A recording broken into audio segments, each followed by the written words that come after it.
Qoy sənin laylanı mən çalım ana,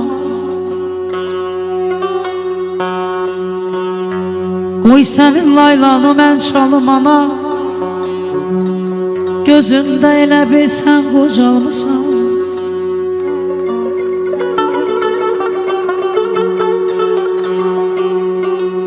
Gündə məndən inciyib günəşdə sönüb, elə bil yamanca sən qocalmısan.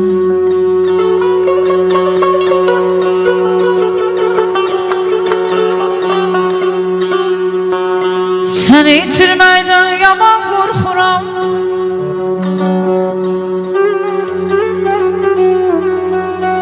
səni itirməkdən yaman qorxuram. Gözümün nursan, nursan anam.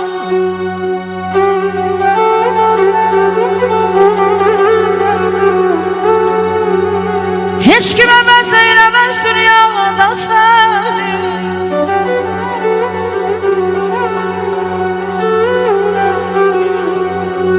Heç kim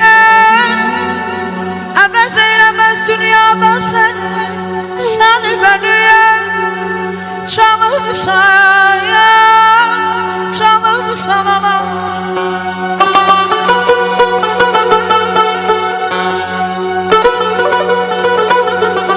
Qəlbim elə kövrəlib,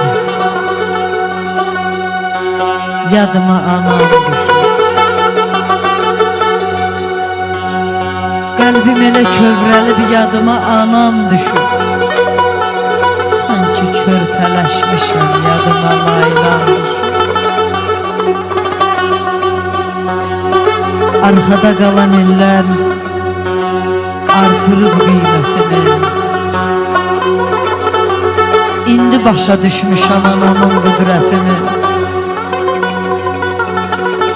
Bəs anamdan yazmağa niyə çatmayır gücü?